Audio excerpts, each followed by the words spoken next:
ચાલો થોડોક extra topic ભણવાનો છે આજે, બરાબર, અને થોડોક ઇમ્પોર્ટન્ટ છે, દાખલા છે પણ એ લોકોએ ડાયરેક્ટ શું કર્યું છે, અમુક સૂત્રને હું આપી દીધું, હું તમને બધું ક્લિયરલી સમજાવી દઉં, બરાબર. જો અહીંયા સુધી નોંધ છે અને પછી મેં સાબિતી કરેલું છે. સાબિતી એટલે કરાવી છે થોડુંક તમને જાણવા મળે કે કઈ રીતે સમતલના સમીકરણ જુદી જુદી શરત હોય તો ગોતી શકે.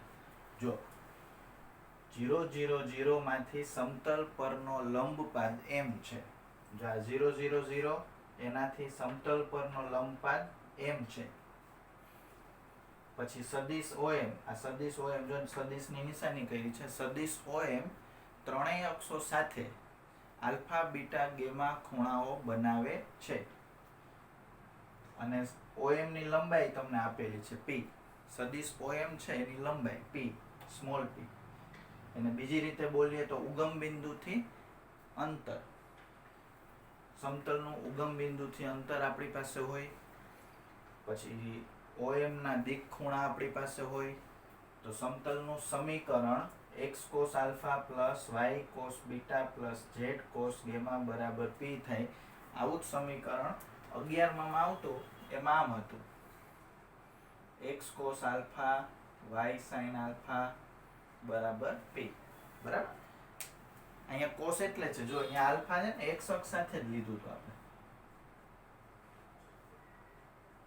જો આનું નામ બીટા રાખું તો અહીંયા હું લખી શકું π/2 માઇનસ બીટા, એટલે એ cos બીટા થઈ જાય. બધું 11th મુજબ જ હાલે છે, ખાલી અહીંયા 3 પરિમાણ છે એટલે z નો ઉપયોગ કરવો પડે.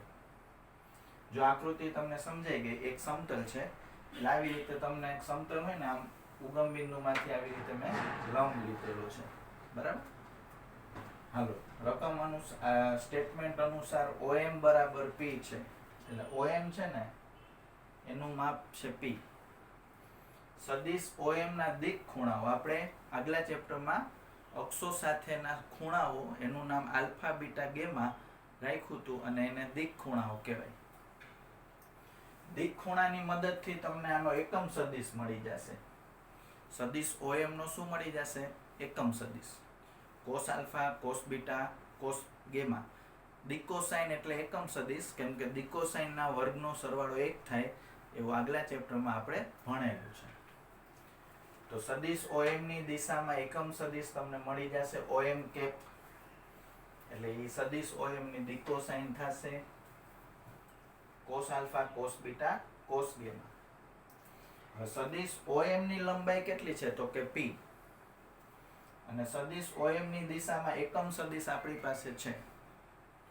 તો સદિશ OM ને આવી રીતે લખી શકીએ. જો સદિશ OM એ એકમ સદિશ OM ની દિશામાં p માનવાળો સદિશ છે. શું છે? p માનવાળો સદિશ. તો સદિશ OM બરાબર p ગુણ્યા એકમ સદિશ. એકમ સદિશને તમે p થી ગુણશો એટલે સદિશ OM મળી જશે. એટલે આ બધાયને p થી ગુણવાનું. p cos alpha, p cos beta, p cos gamma. સદિશ OM એટલે m માઇનસ o, પણ o તો 0 0 0 છે એટલે એ નીકળી જશે. તો m ના યામ તમને મળી ગયા, આ બિંદુના તમને યામ મળી ગયા સમતલ ઉપર. m ના યામ થશે p cos alpha, p cos beta, p cos gamma, અને m belongs to π, એટલે આપણે સમતલ ઉપર એક બિંદુ મળી ગયું. બીજું, રકમમાં અહીંયા ચોખ્ખું લખ્યું છે કે m છે એ લંબપાત છે, એટલે લંબ શબ્દ આવ્યો તો OM છે ને એ અભિલંબ બની જશે. સમતલનો અભિલંબ n બાર બરાબર OM.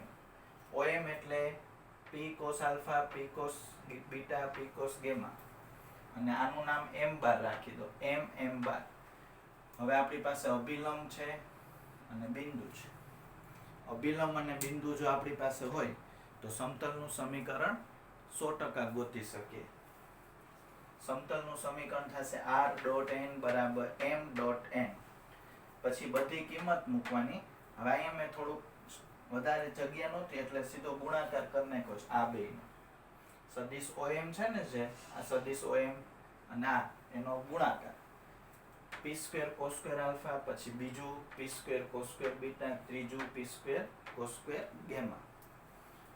ડાબી સાઈડ બધું લખ્યું છે, હજી જમણી સાઈડમાં ડોટ ગુણાકાર સીધો કરી નાખ્યો છે. હવે x સાથે પહેલું ગુણશે, y સાથે બીજું, z સાથે ત્રીજું, એટલે ડોટ ગુણાકાર. જમણી સાઈડ પી સ્ક્વેર કોમન કાઢશું.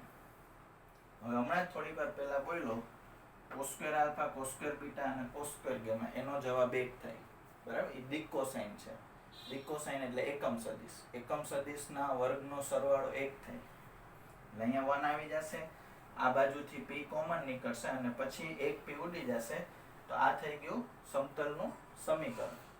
ચાલો ટૂંકમાં આપણે જે હમણાં ભણ્યા ને આગળ, એને મેં એકદમ શોર્ટમાં લખેલું છે. આ બધું તમારે યાદ રાખવાનું.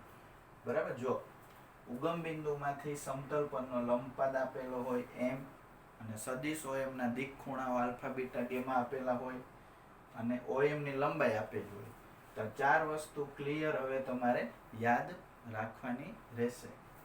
સમતલનું સમીકરણ x cos alpha, y cos beta, z cos gamma બરાબર p. સમતલનો અભિલંબ p cos alpha, p cos beta, p cos gamma. એકમ અભિલંબ પૂછે તો અહીંથી p નીકળી જશે, તો ખાલી દિક કોસાઇન લેવાનું. cos alpha, cos beta, cos gamma. લંબપાદના આમ હમણાં સાબિત કર્યું એ મુજબ આ યાદ રાખવાના તમારે. p cos alpha, p cos beta, p cos gamma. હવે જો આ જે સમતલ છે ને સમીકરણ, એનું આપણે સદિશ સ્વરૂપ બનાવશું. સદિશ સ્વરૂપ બનાવવાના દાખલા ઓલરેડી કરેલા જ છે. x y z છે એ પહેલા બ્રેકેટમાં આવશે, પછી dot cos alpha, cos beta, cos gamma એ બીજા બ્રેકેટમાં આવશે. આને r બાર કહેશું. હવે cos alpha, cos beta, cos gamma એ n કેપ લખવાનું, એકમ અભિલંબ. અને જમણી સાઈડ આવશે p. એમાં જો જે ઉપરની શરતો વાળા સમતલનું સદિશ સમીકરણ છે, જ્યાં p છે ને ઉગમ બિંદુથી લંબ અંતર, અને n કેપ છે એ સમતલનો એકમ અભિલંબ. પરીક્ષામાં આ રીતે દાખલો પૂછી શકે. જો એક એક્સ્ટ્રા દાખલો કરાવું છું, પછી ટેક્સ્ટ બુકમાંથી જોશું. x + 2y + 2z બરાબર 6 ને આ સ્વરૂપે દર્શાવો, અને લંબપાદના યામ ઉગમ બિંદુમાંથી દોરેલ લંબપાદના યામ.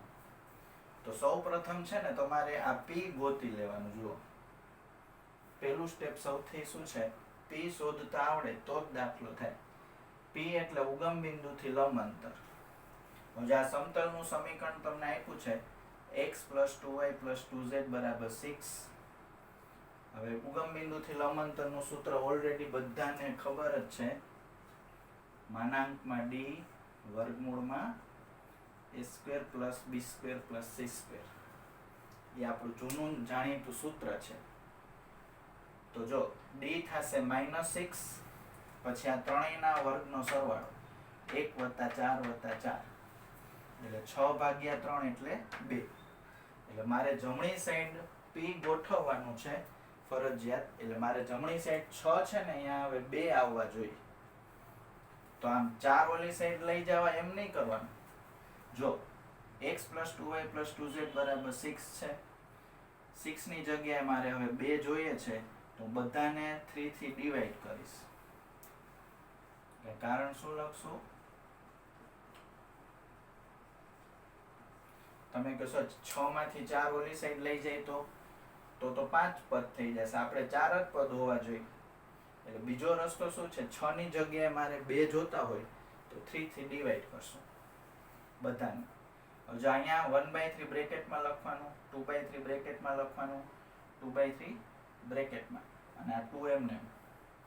હવે x y z હમણાં જે આપણે શીખા, x y z પહેલા બ્રેકેટમાં, પછી ડોટ 1/2 1/3 2/3 2/3 બીજા બ્રેકેટમાં, અને સામે 2. આ એકમ અભિલંબ થઈ જશે. આનું મૂલ્ય 1 થશે. હવે જો એમાં આમ સાઈડમાં લખવાનું n કેપ એટલે 1/3 2/3 2/3. હવે આ જે સમીકરણ છે 1 નંબરનું, એને આપણા મેઇન સમીકરણ સાથે સરખાવી. એટલે એ સરખાવવાની જરૂર નથી. હવે એ તમને યાદ જ હોવું જોઈએ. સામે જ્યારે p આવે ને, જમણી સાઈડ જ્યારે p આવી જાય, ત્યારે સહગુણકના નામ cos alpha, cos beta, cos gamma થઈ જાય. પણ શરત એટલી કે જમણી સાઈડ પી હોવું જોઈએ. અહીંયા જમણી સાઈડ 6 છે તો આને તમે કોસ આલ્ફા ન કહી શકો, પણ તમે જ્યારે 3 થી ડિવાઈડ કર્યું ત્યારે પી જેટલો જવાબ આવી ગયો. તો હવે તમે આને કોસ આલ્ફા અને કોસ બીટા અને કોસ ગેમા કહી શકશો. અને લંબાદના યામનું સૂત્ર હોય છેલ્લે બધાને p થી ગુણવાનું. આને 2 થી ગુણશો એટલે 2/3, આને 2 થી મલ્ટીપ્લાય કરશો એટલે 4/3, આને 2 થી મલ્ટીપ્લાય કરશો એટલે 4/3. ચાલો ઉદાહરણ નંબર 13 વેરી મોસ્ટ આઈએમપી 2 માર્કમાં પૂછશે. ઉગમ બિંદુથી અંતર એને સ્મોલ p કહેવાનું. પછી જો ઉગમ બિંદુમાંથી અભિલંબ એમ ચોખવટ લખેલી હોવી જોઈએ. ઉગમ બિંદુમાંથી સમતલ પરનો અભિલંબ છે 2 - 3 4. એનો એકમ અભિલંબ બનાવો. એકમ અભિલંબ એટલે અભિલંબ ભાગ્યા એનું મૂલ્ય એટલે 2 - 3 4 ડિવાઇડેડ બાય 4 9 16 એટલે √29. હવે સમતલનું સદિશ સમીકરણ. સમતલનું સદિશ સમીકરણ એ તમારે યાદ રાખવાનું છે અને શાંતિથી બધી કિંમત પેલા સદિશ સમીકરણ લખો ને એમાં તમારે XYZ નહીં મૂકવાનું.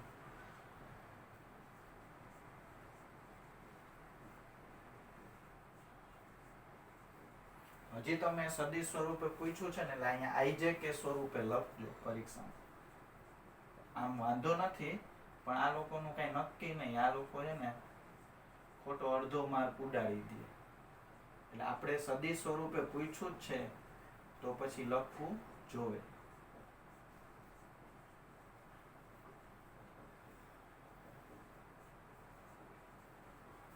જો 2 માર્કના પ્રશ્નમાં એ લોકો ખાલી સમતલનું સદિશ સમીકરણ નહીં પૂછે, કાર્તેજીય સમીકરણ પૂછશે અને સાથે સાથે લંબપાદના યામે પૂછશે. તો જો આ થઈ ગયું સદિશ સમીકરણ. હવે સમતલનું કાર્તેજીય સમીકરણ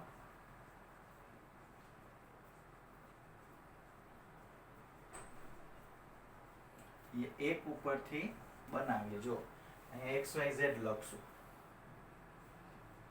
XYZ ડોટ 2/√29 માઇનસ વર્ગમૂળમાં 29 3/4/√29 અને 6/√29. એમાં બધા √29 સામે ઉડાડી દઉં કોમન કાઢીને એટલે 2x - 3y પ્લસ 4z બરાબર 6. હજી આપણે એક વસ્તુ સમજીએ લંબાદના યામ મારા તરફથી.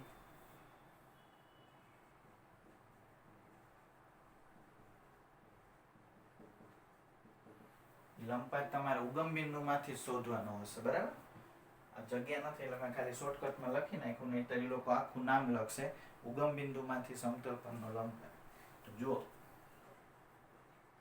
એકમ અભિલંબ આપણી પાસે છે 2/√29 માઇનસ 3/√29 અને 4/√29. એકમ અભિલંબનું નામ મેં તમને કીધું હતું. આને કોસ આલ્ફા કહી શકશો, આને કોસ બીટા કહી શકશો, આને કોસ ગેમા કહી શકશો. 2/√29 માઇનસ 3/√29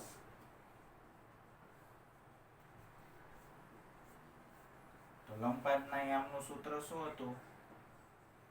માટે લંબપાદ m ના યામ અથવા સ્થાન સદિશ જે લખો એ p cos alpha p cos gamma sorry વચ્ચે બીટા આવશે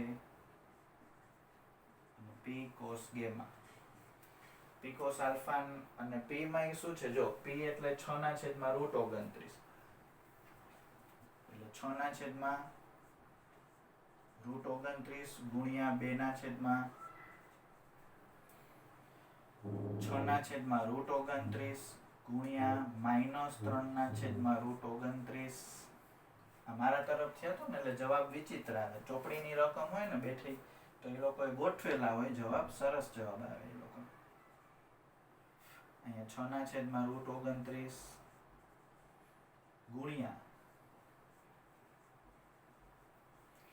ટૂંકમાં ઉપર આવશે 12, નીચે આવશે 29, -18 નીચે 29, 6 ચોક 24 નીચે 29.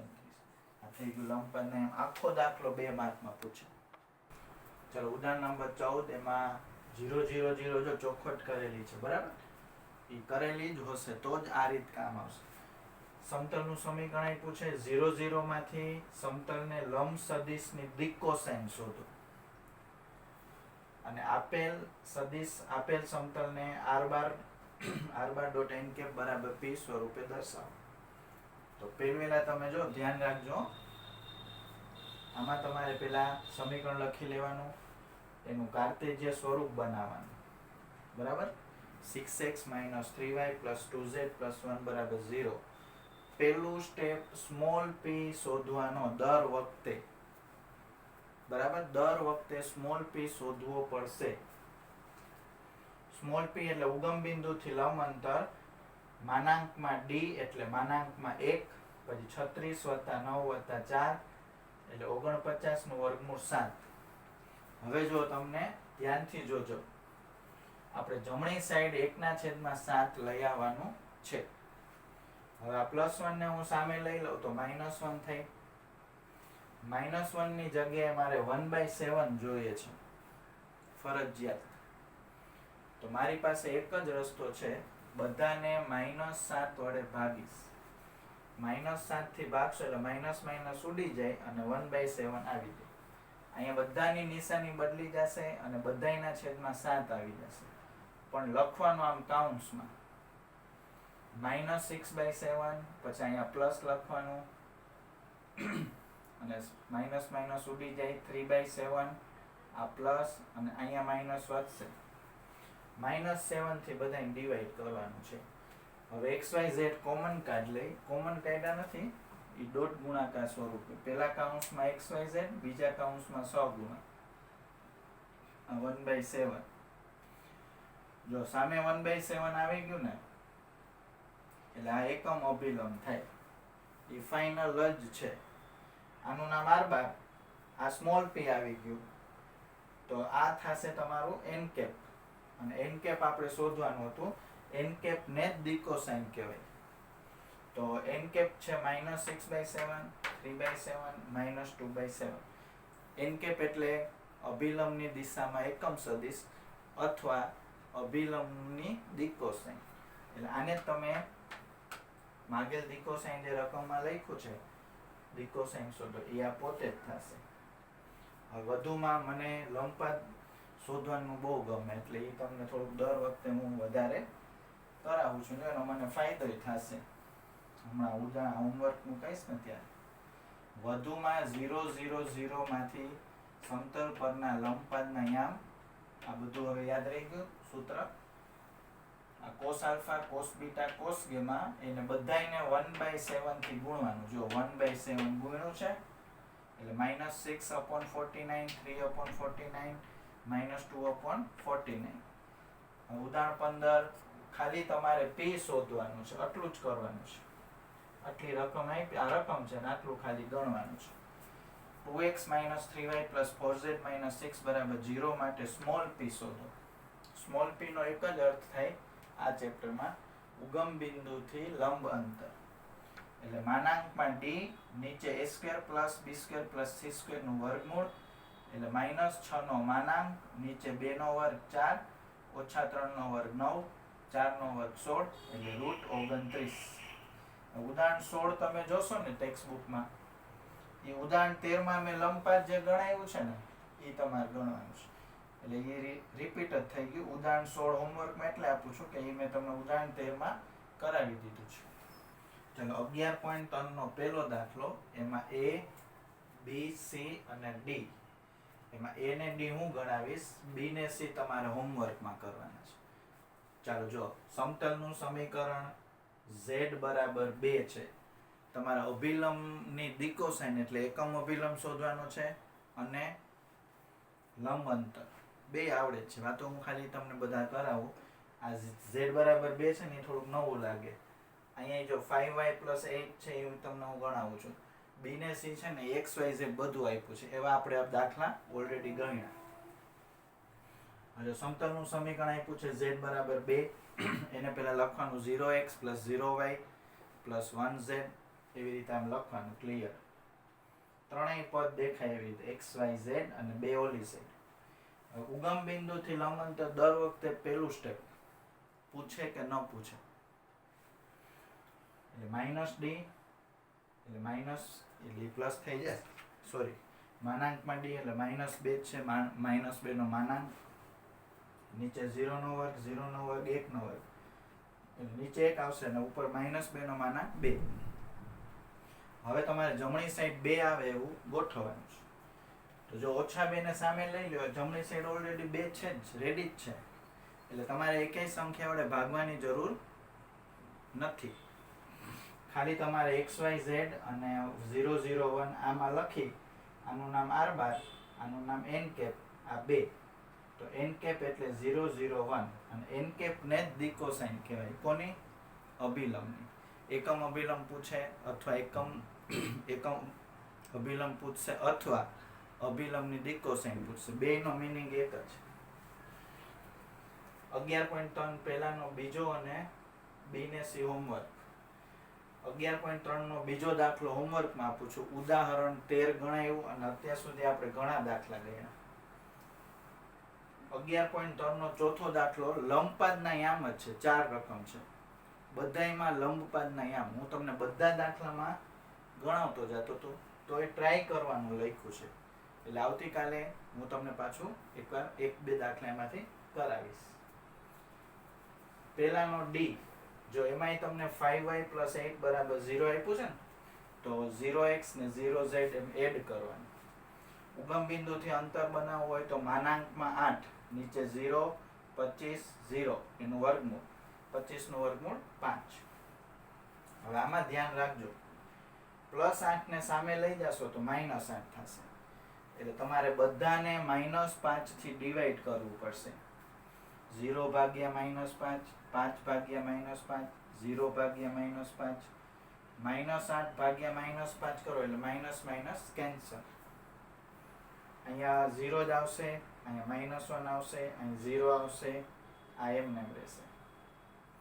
સામે p આવી ગયું ઓલરેડી. બસ આ p આવી જાય ને જમણી સાઈડ, પછી તમારે એને સદિશ સ્વરૂપે ફેરવી નાખવાનું. x y z ડોટ 0 -1 0, આનું નામ r12 અને આ n કેપ થઈ જાય. n કેપ એટલે એકમ અભિલંબ પૂછે તો એકમ અભિલંબ અથવા અભિલંબની દિકોસાઇન, જે પૂછે. બરાબર? હવે કાલે 3 દાખલા બાકી છે, 3 થી 4 દાખલા, એટલે આવતીકાલે ચેપ્ટર પૂરું થઈ જશે. આપણે 20 તારીખનો ટાર્ગેટ રાખ્યો હતો. ઓકે.